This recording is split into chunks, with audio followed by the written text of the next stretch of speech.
Building influence is something anyone can learn. It's an investment you can make in yourself, and it can hold the keys to achieving your dreams and having the life and impact you want to have. I'm Laura Cox Kaplan. I've learned a lot over 3 decades about building and sustaining influence and how using it and using it effectively can make a big difference in your life and career.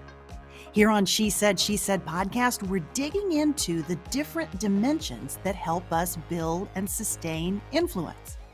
If you thought being an influencer was just for social media, think again.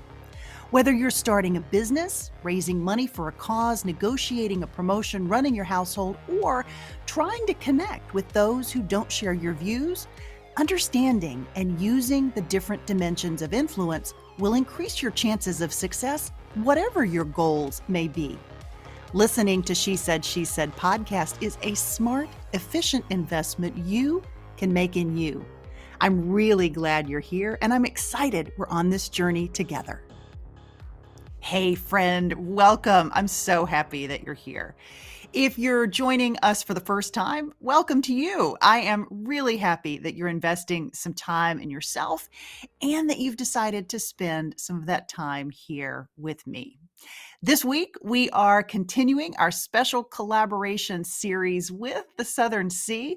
If you've been listening along, you know that the Southern Sea is a network of creative businesswomen and entrepreneurs who gather together to share ideas and to help each other grow their businesses beyond their wildest imaginations. It's an amazing organization. Much like She Said podcast, the Southern Sea is focused on helping its members make smart investments in themselves to help them accomplish what's most important to them. The theme for this series, appropriately enough, is growing and evolving. And how perfect that I am welcoming the incredibly fabulous designer and founder, Mignonne Gavigan, to share her journey with us today. If you don't know Mignonne, who also goes by Maggie, be sure to follow us both on Instagram to see her incredible designs, including the gorgeous scarf necklace that I'm wearing in this episode. Today, we're digging into Maggie's story about the idea that really put her on the map and differentiated her designs, her aesthetic, and her approach from the competition. One of the things that I love most about Maggie's story is that the central piece in her design collection, the scarf necklace, which I mentioned, actually came about as a bit of a fluke. Had she not been working 3 other jobs and learning the different dimensions of the fashion industry at the same time, that lucky break might have been more difficult for her to realize. I'll be talking more about how we can create our own luck in next week's episode. But for now, here is my conversation with the ever fabulous Mignonne Gavigan. Mignonne, or I'll call you Maggie, welcome to She Said. Thank you so much for having me. It's truly an honor to be here. Well, I'm so happy to have you. Maggie, you are the founder of your namesake company, Mignonne Gavigan. Tell us the story of how you started MG. Sure.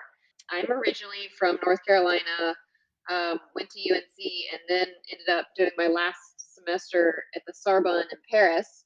And I graduated from college, and my mom said, I was like, well, what do I do now? And mom said, well, what do you love? And I had gone to design schools periodically, like North Carolina School of the Arts, and my high school had bought some of my senior year artwork.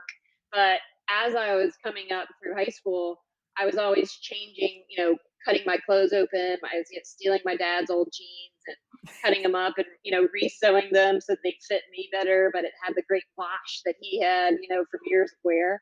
And I just told my mom that I loved fashion.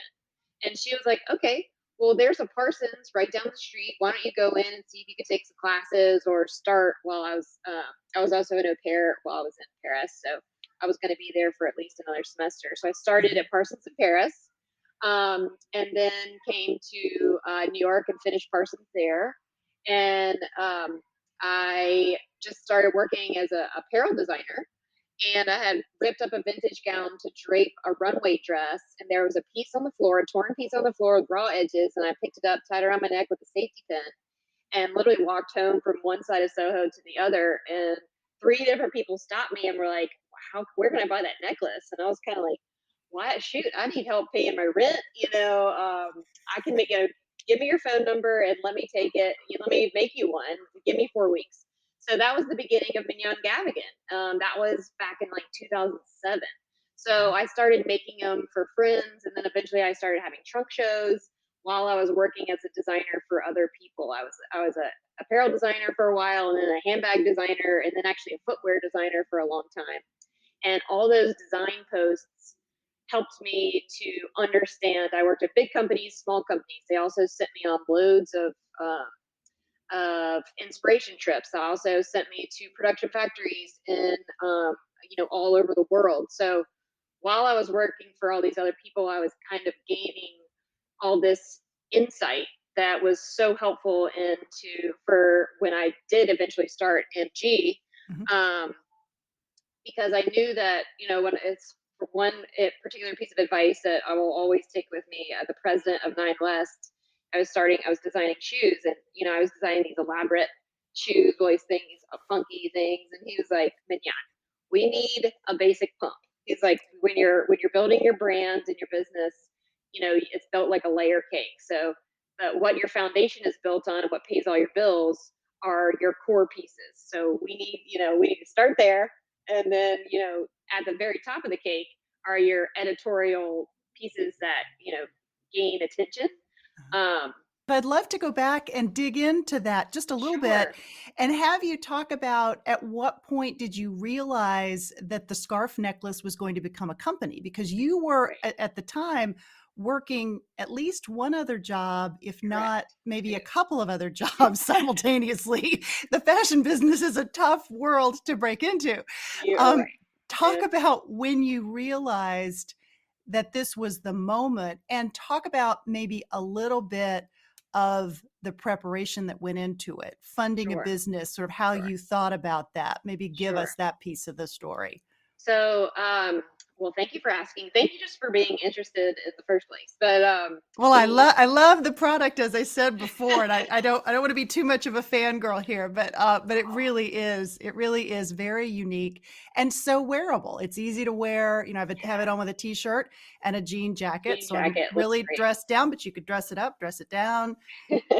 When I started making it back in 2007, literally friends of friends would be like somehow get my contact information, and it became so much so that that happened started happening so often that I started having trunk shows, and then eventually with the trunk shows, I saw real success with even this scarf necklace. It was not Mhm. something that's a typical style in the jewelry world. Actually, when we first launched, it was just with about five different styles of the scarf necklace. And our PR firm didn't really know how to categorize us. When we first started meeting with stores and department stores, they didn't know if it was a scarf or a necklace. So Mhm. eventually, as we went into earrings and other different kinds of necklaces, we are definitely a jewelry brand. But How much does that matter? So just to stop you for a second, but how much does it matter that you fit so neatly into a particular vertical? well, so they have different buyers, and then they have a different budget.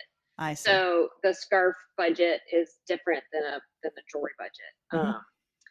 And as we wanted to expand, we do collaborations, small collaborations with artisans all over the world, doing other product categories. But MG will remain in the jewelry space.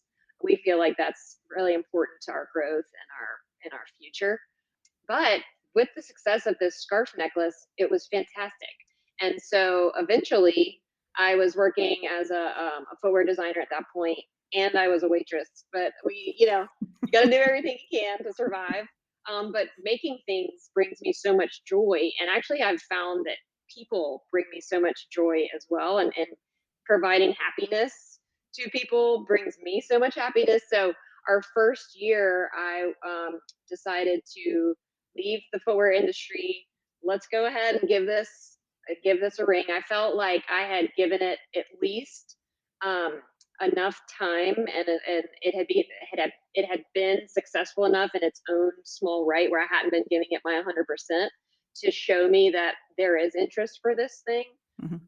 It was very, I would say, daunting, and definitely freaked me out to be like, are people even going to like this? Will I be able to pay my rent? Will I? So what I did, and I've had a lot of supporters along the way that have said, as soon as you start your own fashion company, I'm going to be right there. I'm going to be your biggest supporter. I'm going to be your biggest fan. I will shout it from the mountaintops. And that truly was the case. My first year, our salesperson at that time, Kinsey Finnebresk, she is one of my best friends, but she had worked in the fashion industry for a long time in sales. She had worked for Tory Burch in Tory Burch's kitchen when Chris Burch was like, nobody knows who you are. You have to get out there on the road, show people how to do this, do trunk shows all over the place. So Kinsey and I did 30 trunk shows in 52 weeks. So almost every week we were somewhere else, and it was fantastic because this new shape of a necklace, you really need to put it on and try it Mhm. on. And what do the different colors look like with your skin tones and your hair?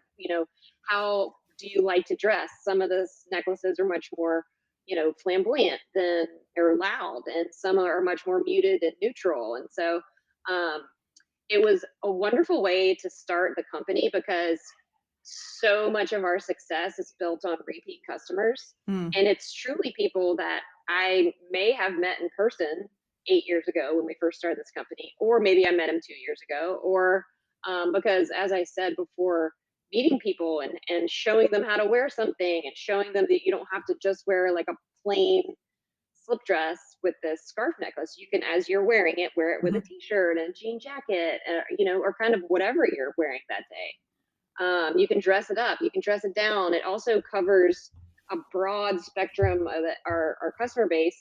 The age range is every woman. Mhm. So that's also exciting. Um, and so that really gave me the confidence to start. I felt like, as I mentioned before, having worked at other companies, big and small, some had failed, um, that I had, it was almost like a graduate degree in, a course in what I wanted to do and seeing what to do and what not to do. Obviously, when we started this, I still had never started a company before. So, Right. Right. I'm still learning day to day, but And it's you, been joyful.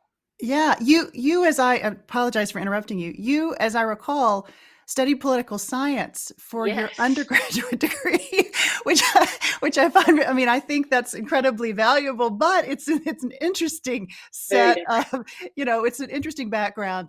Where did the business piece come from? Was that a piece of the puzzle that you needed to hire when you started the business, or did Right. you need to study business, or talk about how you developed the acumen you needed to actually know enough about starting a business in order to do so? Yes. So I had a business partner. She's our co-founder, Hmm. and she's still involved in the business, but she has stepped back from the CEO role. We actually hired, uh, a very new addition to the team, which she's almost been here about a year now. But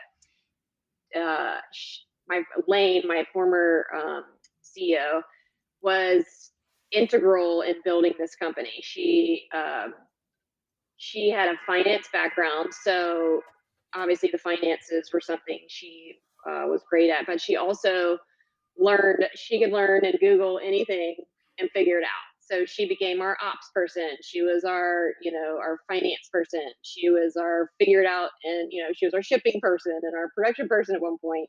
The two of us definitely figured out, but she had a much more of a business mind. Um, and I definitely learned a lot from her, but I would say that she was for sure the captain of the ship in the business department. So Hmm. the two of us we are very different in our strengths. So I think we really worked well with each other and together to build something, create a product that was interesting and unique and different, um, and playful and fun and really well made, and the quality is beautiful. And then she was able to take it and run with it.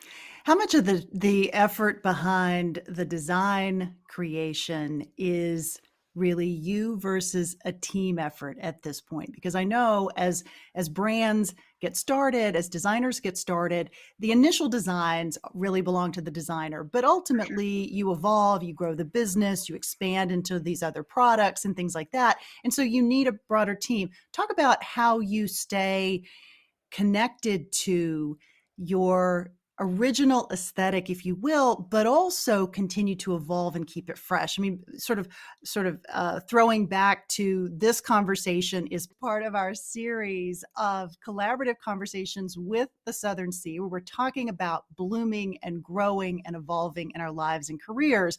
So talk about this concept of staying true to your brand while continuing to evolve it as well. We've had to ebb and flow in how we're learning and how we're expanding and how very much. I'm a salesperson. I'm a creative. I'm involved in a lot of our really everything, but networking. Talking to advisors, talking to investors. So I'm stretched very thin, And you're also the face and of the brand too, which I want to talk to you about as well. right, which was not the plan. But I was just putting it on to show people how to wear it because going back to your question, when we first started, I was doing all our social media, I was doing our emails, I was putting together our line sheets, I was, doing Photoshop and creating all the designs. Now, let's see, right at the beginning of COVID, actually brought on this talented designer, and she came with a world of experience in the jewelry world. So hardware, metals, stones, diamonds, um, all these things that I had not been trained in. So she and I are a wonderful pair and work really well together. She's also exceptional at technical specs. She knows our factories very well in terms of what their strengths are and what's Mhm. their weaknesses and who should place different things and what relationships we need to work on or foster. So in that regard, she has been an excellent help. We also hired a product development person who then takes the spec and then runs with it and is all the communication with the factory. That's a lot of emails. And then we have a whole web team. You met Molly, who came with us to the Southern Sea, Right. and she is incredible. She has a background in PR. She had her own website where she online retail store. So she knows all about. She runs our ecom. She's our ecom VP of ecom and brand creative. So she also heads all our photo shoots, does a lot of the styling. Really everything that our brand, the customer sees, whether it's on the website or if it's an ad or if it's packaging, it needs to run by her on her desk, and she needs Mhm. to okay it just to make sure because that's something that was and still is very important to me. And when I was building it, I was very particular in what the details of it were, and she's just taken what I had started and completely run with it, and has done just an excellent job at. And so I think part of growing and expanding is giving up a little bit of these things that you used to do and do so hold so dearly. Mhm. But in order to continue to grow, you have to let somebody else who can focus on whatever that thing is and let them focus on it because it needs that attention. Otherwise, things get left in they get left in the dark. They don't get focused on. They don't get taken care of, and a lot of it needs Mhm. that. Any great advice for how to make those determinations? Because what you just said applies whether you're talking about the business context or whether you're talking about life at home or whether you're Yeah, talking about life in some other capacity. But the ability to prioritize and figure out what you're going to focus on is a really important skill set. Do you have any tactics or advice for how you go about figuring that out for yourself? I would say, and this is what I did. I talked to a lot of people. I talked to a lot of other brand owners, Mhm. whether it be in my space or other product categories. And when Lane, my old CEO, when she was going to step away, I needed to find a new CEO, which was a daunting task, and that was during COVID. Oh my. Um, yeah, that was scary. But I literally just picked up the phone and I would cold call people. or I'd email them first and, hey, can I have a phone call? And they were very willing to talk and give advice. Somebody would recommend somebody else, and then they'd say, oh, what about this person would be perfect? So that I really appreciated that. And then secondly, in terms of the designer and the design area, I have buyers that I've worked with that have helped grow our company, our Neiman Marcus buyers, especially, is a very close friend of mine. And we've become so close because she's completely honest with me. And she'll say things like, you guys need to expand in this area. And I know this isn't your history or your experience. And so you probably need to hire somebody in that area to help expand your company in that way. Mm. Or if one of these advisors or people that I was talking to maybe see if they knew anybody that would be interested in a CEO position here, you know, they would say, do you want me to take a look at your website and giving you feedback? What's your business plan look like for the next 5 years? What are your goals, your revenue goals for the next 5 years? And really taking a look at, listening to their advice, um, and seeing, how can we expand? How can I take that and really run with it? And I think that was the beauty of the Southern Sea to me, is all these people being so open and being able to, I think, walk away from that conference wanting to go back, wanting to maintain these relationships with these people who are so willing and able to give advice. Mhm. It can be hard to find groups like the Southern Sea. They certainly Yeah, exist out there. It's not the only game in town, even though I think it's a really, really good one. yeah, But finding groups like that and also forging a connection with people. I mean, at least my impression of the fashion world has always been that it's not necessarily a particularly kind place and that it can be incredibly competitive and cutthroat and lots of, um, sort of the bad habits that come from comparing yourself to other people, other brands, all those sorts of things. Maybe talk about how you avoid falling into the yucky side yeah. and stay above the fray, and how you build those relationships that really can be very positive and mutually beneficial. Well, that's a great question. I believe the foundation of this company, when I was starting it and putting it together, that was one of the most important things to me, is culture and being kind to one another. I grew up in a household, 4 kids, and one thing that was reiterated over and over again was to be kind to one another. Mm. Definitely, when I entered into the fashion scene here in 2005, in New York City, it was cutthroat. It was so mean. It was unkind. It was not building each other up. There was an air of cutting each other down. As I moved through my different design positions and experienced different cultures, I learned exactly how I did not want an environment to be should I start a company. So even when people decide that they want to take a new position at a different company, I'm the first one to say, hey, great, keep in touch. Let us know if there's anything we can do for you. And because ultimately you don't want to make somebody stay if they're not happy or if they feel like they want to try something new. And so I think everybody should feel that freedom. And I do think, we have people that come on as an intern and haven't had any other jobs here because they love it so much. So, and I think even our new CEO, she came on and she just, even our first phone call, she was kind of like, what'd she say? She was so funny. She's like, are you really that nice? Like, are you that nice of a person? And I mean, I wasn't trying to be overly nice. I feel like I want to support her. I want to hear from her. I want to, there's kindness is definitely a pillar that our brand believes in and stands for. And if there's a mistake that's made, we never want somebody to feel like all the blame is on them. Obviously, they didn't mean to make the mistake, so let's work together to figure it out or change it. Let's all get in here together.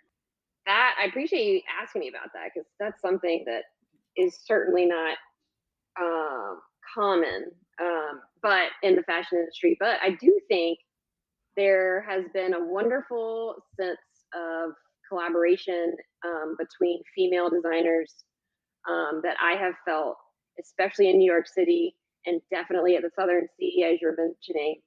not just designers, but entrepreneurs that are willing and wanting to help each other and in a kind way and not tear each other down, but to really build each other up, which has been a cool, I think, tidal wave Mhm.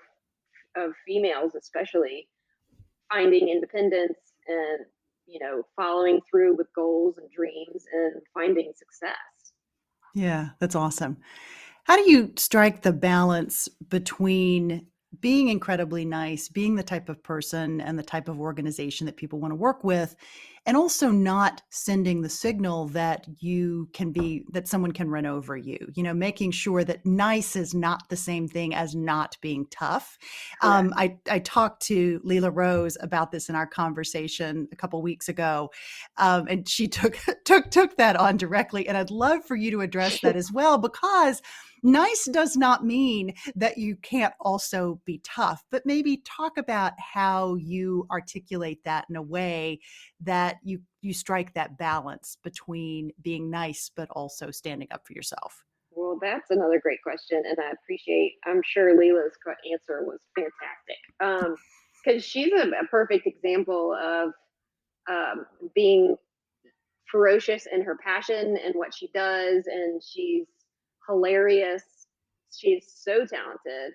But she is from the South, and she's a lovely lady and extremely polite and kind.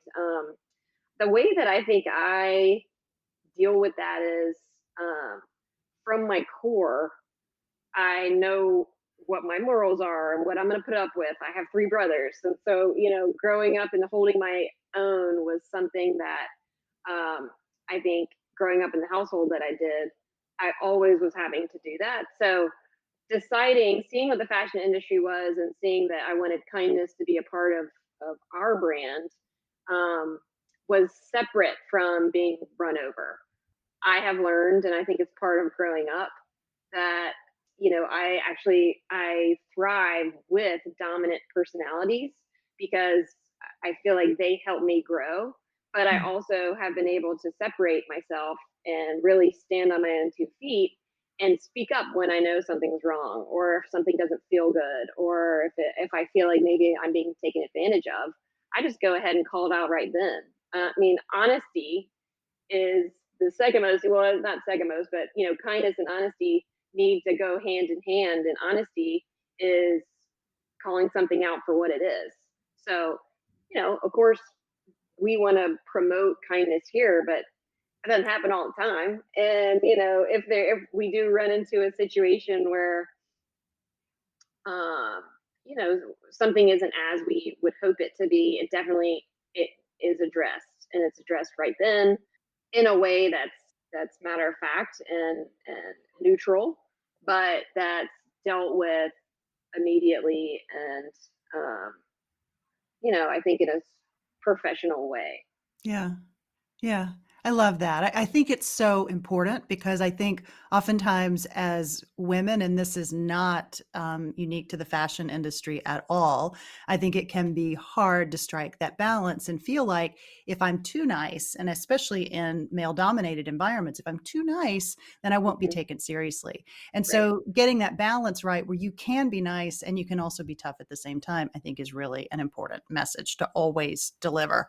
One thing when I first moved to New York, it was so funny. I was walking through a door and somebody just bulldozed me right over and then didn't even turn around and say, excuse me, or, oh, my bad. And so I think from, and New York City has probably been, I think a big learning lesson for me in terms of people and kindness and creating cultures and how do you really have to survive New York City to be able to stay here and have a business here, and so that has helped with me standing up for myself for sure, Mhm. because you have to.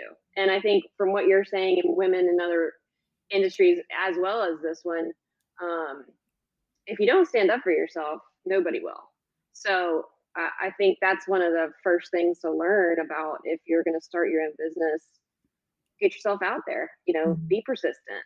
Um, you know, have the things that matter to you and hold tight to them, but also conduct yourself in a way that's matter of fact and upfront and professional. Have goals in mind, I think, too, helps with not getting run over, because then you don't even know if you've gotten run over. Um, and really sticking to your, doing check-ins with yourself to see if you're heading in the right direction, or if because maybe you don't even know if you've gotten run over until you're kind of sit back and think, wait, what just happened here? Yeah. Um, you know, did I navigate this as well as I could? Yeah. Maggie, do you have a process that you use for reflection? You mentioned reflection a second ago. Do you have do you journal? Do you meditate? Is there something that you do that allows you that time and space to pause and really think about what's going on around you? Well, I think that's so important, because you get going and you've got a family, and every single second of your day is taken up with being productive and efficient and planning. And I started running during COVID, and it was so helpful. My stress level was out, through the roof.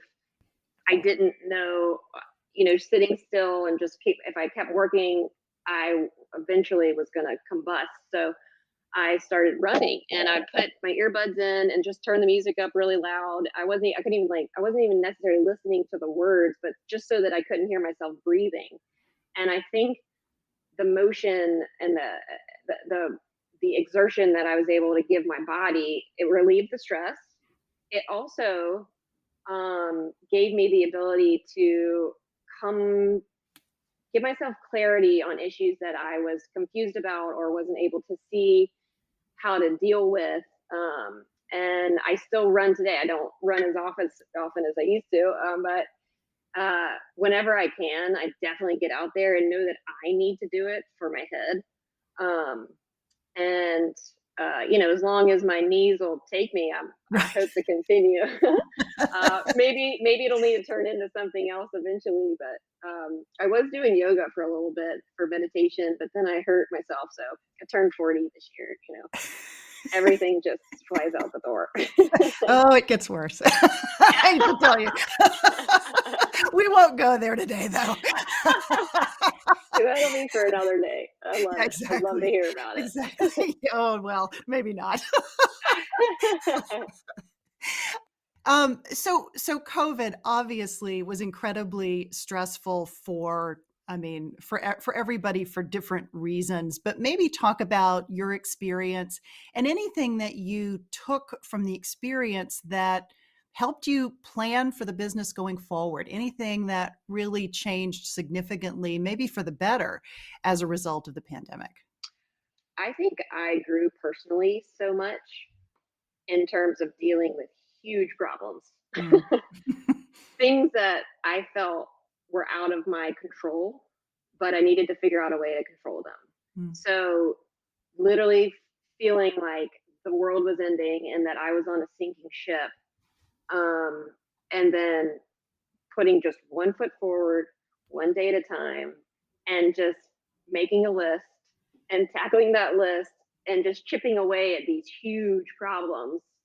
And eventually we came out on top. We grew year over year last year and the year before. We got our PPP loans. We survived. And I think COVID was such a blessing in disguise, for me, especially in that regard, in the amount of growth that I experienced for myself, and being resilient, and kind of weathering a storm that I wasn't sure I was going to be able to weather. So, COVID at first, we had to furlough, and we had to cut costs, but we survived. We were able to negotiate rent. We came together with a lot of other designers to put together resources in different verticals. So share PR companies or production people or factories, or it was a real coming together, That's I think, amazing. of brands in my eyes, other jewelry brands especially. How can we lean on each other to survive? How can we get rid of this inventory that now a big department store can't take. Mm-hmm. How can we work together to sell that? Also, finding key players in new positions. Now we see when a person decides to leave, we kind of say, oh, this is an opportunity for us to look at our infrastructure and where do we really need people? Do we necessarily need that same position filled, or do we need maybe like a small part of that filled, and then a whole new role pops up? I think it was just one of the best learning experiences. I mean, I sure hope it doesn't happen again anytime Yeah. soon, but it was extremely eye opening, and to look back on it now and see that we were able to come out in a positive and successful way. Mm-hmm. Um, I think everybody deserves a pat on the back for that. Yeah. So I've heard you describe the company as an omni-channel brand, and I can't say that I fully understand exactly what that means. My audience may, but just in case they don't, Oh, maybe sure. explain what that means, and also did that shift as a result of COVID, given the challenges that big department stores like Neiman's and Bergdorf's and some of the others that you had relationships with and that were selling your products. Did that shift as a result of COVID? Well, interestingly enough, no. So omni-channel means that we're not just direct to consumer. We also sell in wholesale Mm-hmm. and wholesale avenues. So boutiques, department stores. We do not have a brick and mortar, but we are in over 250 boutiques, and then we're in about 4 department stores, 4 or 5, and then we sell online. So through our website, ideally, and what it was through COVID, it was a little bit. It was 70% DTC, so direct to consumer website versus wholesale, because wholesale really struggled during COVID. But then we really want it to be about 60/40 Mm-hmm. um, at any given time. Just so, wholesale gives us a wonderful ability to forecast and see what the stores have placed. But ultimately, we order into, it's called ATS, available to sell, Mm-hmm. where we know that they're going to want immediate reorders of things that we know are going to be popular that season. So it gives us the ability to not have lumpy months in terms of selling, but to really kind of smooth out our months in terms of dollars, and making sure we've got the money that we need, and we're making the money that we've set for our goals. And I think there was a huge, it was almost a trend to be a DTC company. And I think that has changed quite a lot from Interesting. some of those, companies that are, the Aways and where there's basically one product that Mm-hmm. you can put a whole bunch of marketing behind, and then it really scales the company quickly. Whereas we're interested in growing at an organic pace where we can maintain our brand identity and our brand equity and define our brand and keep it the way that we want to keep it, and keep the products the way we want to have them be made and look, and the price points that we want. So um, and that's a constant conversation of, well, what do our next 5 years look like? How are we going to achieve that? And the world and the market is constantly changing, and so we just have to keep, I think, having the conversation with what do we need to do now, and keep leaning on people and advisors, and keeping a pulse on what's happening in the world.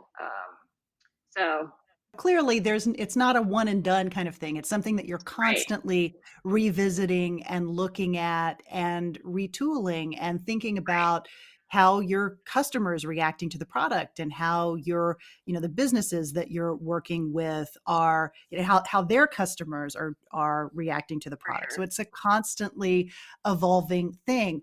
Maybe talk for a minute, Maggie, about where your own creative fuel comes from. How do you recharge the tank? Because you're doing all these things, you're wearing all these hats, and so you've got to have some way of reinvigorating and refueling both creatively and otherwise. Maybe talk a little bit of, you talked about reflection, you talked about running, which is awesome. Is there anything else that you're doing to really supercharge your creativity? Well, I walk everywhere. So people ask me where inspiration comes from, and truly it could come from the side of a wall that where the paint is like peeling off and the different shapes and colors it makes. Or if wherever I'm walking, I walk by a window and I see an interesting pillow that I've never seen before. Or a lot of our or as I mentioned, when I worked for other brands, we I traveled the world, and to see what other cultures are doing with textiles and how they and maybe translate that in through like a textile or a shape or into the medium of beadwork and embroidery has always been something very interesting to me. Nature is extremely interesting to me. If you look at a butterfly's wings or even a bird's wings, the color story that naturally exists is beautiful. And how can you translate that into sequins and beads and embroidery? And so I think for me, it's keeping my eyes open. I mentioned running. I can't run on a treadmill. I truly can't because I'm not seeing new things. You know, I'm not Mhm. seeing a leaf on a tree or a blossom of a flower or the gradient color of the sky and maybe like a sunset or the reflection of the sunset off of a skyscraper here in New York. Um, I think all those things are creative fuel for me. And luckily, when we make things, I think it provides happiness to people that wear it too, because it's a very unique and creative brand. It was funny when we first started, my old business partner, you know, I'd show up with some super crazy, you know, butterflies or something. And she's like, whoa, whoa, whoa, that's not going to sell, you know, and then it would be the first thing to sell, to be sold out. And I think that's what sets us apart from other brands is our creativity and our personality and our you know using different materials and coming up with you know new ways of looking at something. You know, traveling to all these places or looking at other parts of the world for industry has helped me not just look at what's happening in the market, but to do something different.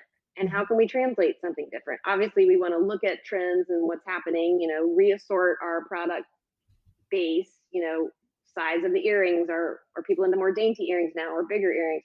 You know, when we first started these scarf necklaces, what was in vogue for jewelry was teeny tiny little crystal things that you could barely see. So Right, right, right. we were the complete opposite. And I think you just have to go with what for me it's what feels good and what Yeah. makes me happy. And I think that a friend of mine this weekend told me that that's translated through our products and it gives who's ever wearing it a sense of happiness and courage and just for what they're wearing and how it makes them feel. So Yeah. that always feels good, I think.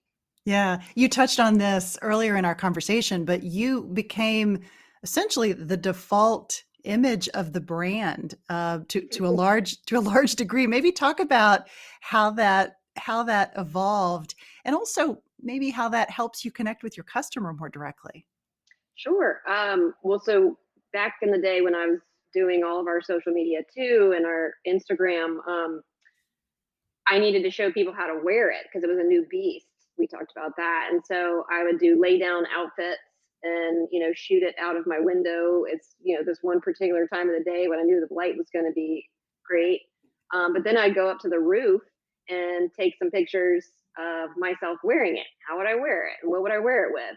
Um, and I think I find a lot of joy in getting dressed. I love clothes. I love colors and textures and you know how to wear different things, something that makes you feel good.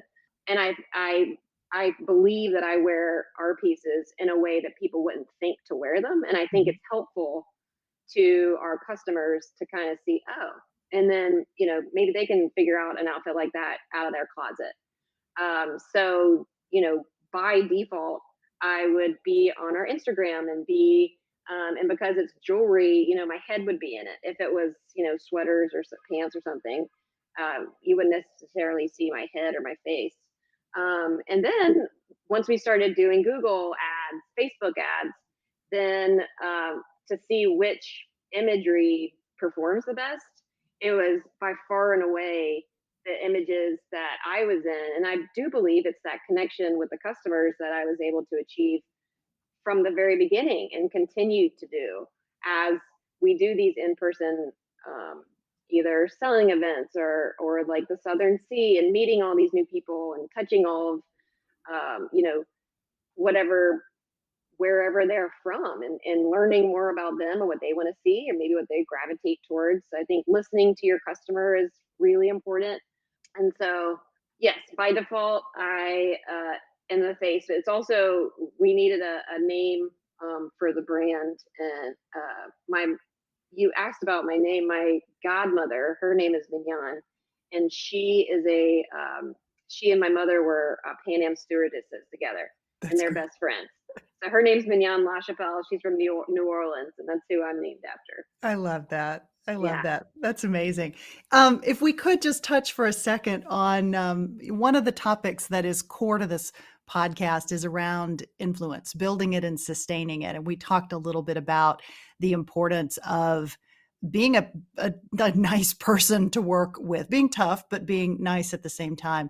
If you could maybe touch for a second on the influence that you hope to have within the industry and maybe the impact that you hope to have in your space? Well, that's an interesting question. We talked a lot about kindness and joy and happiness and bringing that to people on a daily basis. I think passing that along would be something that I would hope I could have a little bit of influence over. You know, being able to be fashionable and be coming up in the world of fashion means so many different things. Mm, And to me, I think what's most important is for somebody to just be themselves.